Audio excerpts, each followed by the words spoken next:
Ah oui, 9h moins le quart, ça peut pour vous, Frédéric. Oui. Je veux pas dire qu'on va s'envoyer en l'air, ni Ah, qu'on si. va décoller. Bah, tout de suite, Charlotte, les commentaires. Charlotte est avec nous, bien sûr. J'écoute Avec la Patrice chanson. Romden aujourd'hui. Vous savez pourquoi je dis ça? C'est parce qu'aujourd'hui part de Toulouse un raid aérien en souvenir de l'aventure de l'Aéropostale. Parce qu'il y a 100 ans, exactement, il y avait un certain Latécoère qui inaugurait, ou plutôt qui explorait les lignes aériennes et qui avait fait un petit bond entre Toulouse et Barcelone. Oui. Je ne me trompe pas. Pas cher du tout. Frédéric. C'est comme ça que ça a commencé. C'était il y a 100 ans. Bravo, Laurent. L'histoire de l'Aéropostale. Ouais.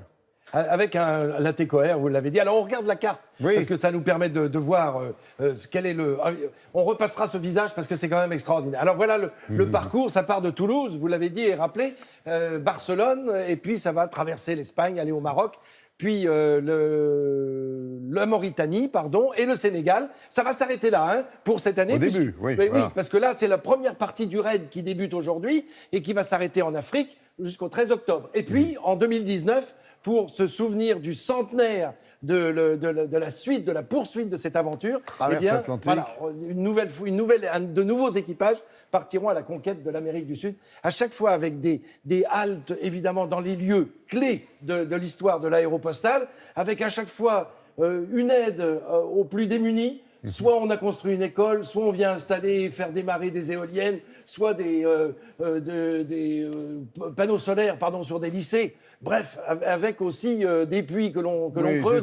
c'est pas uniquement pour se faire plaisir et Non. rendre hommage aux pionniers de l'Aéropostale. Bien sûr que non. Et Pierre-Georges Latécoère, Oui. extraordinaire personnage. Hein. Il n'a rien à voir avec l'aviation au tout début. Son papa a une scierie. Il va donc, a priori, reprendre cette scierie, mais éclate la guerre de 14. Qu'est-ce que fait Pierre-Georges Latécoère que l'on voit là? Eh bien, il décide de s'engager. Il a plus de 30 ans. On le prend dans l'artillerie. Mauvaise vue. On le voit, il porte des lunettes. Une vue difficile. Il est obligé de quitter non pas son service militaire, mais la guerre. Et il veut servir la France. Alors, il va bâtir, il va construire, il va imaginer des avions et des hydravions. C'est vrai Les qu'un fameux artilleur qui voit pas clair, c'est Oui, un peu gênant. C'est un quand peu même, hein. gênant. On peut perdre une guerre. On le voit bien d'ailleurs, hein, qu'il a des verres assez épais quand Oui. on le voit sur cette image. Donc il fait des avions. Alors il fait des avions et il va partir à la conquête, non pas du monde, ça n'est pas comme les grands navigateurs. Non, ce qu'il veut, lui, c'est mettre en communion les femmes et les hommes à travers les continents. Il part de l'Europe, il va aller en Afrique, et de l'Afrique, il va aller en Amérique. On l'a bien compris. Mais ça, en quoi? En une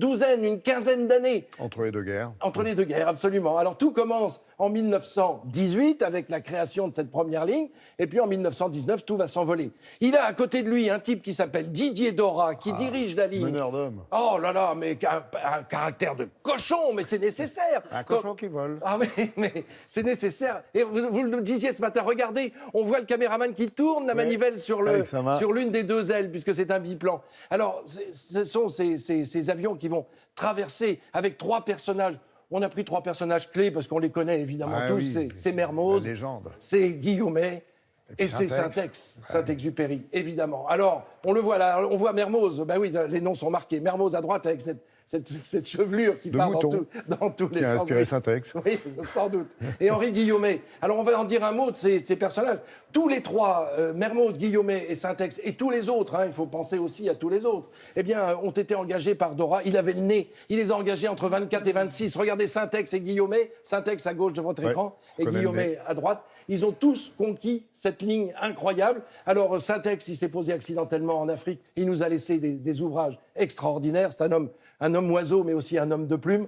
Guillaumet, lui, il a traversé les Andes avec tant de difficultés. Et Mermoz, lui, est celui qui a fait le lien entre les deux, puisqu'il a traversé l'Atlantique. Bref, ces trois hommes ne survivront pas à la Seconde Guerre mondiale. Et voilà ce qui est en jeu à partir d'aujourd'hui. Bon vent à ces 60 équipages. Voilà, un raid que nous suivrons, bien sûr. Allez, sur Télématin, rien que pour vos yeux et pour le plaisir. Merci beaucoup, Frédéric.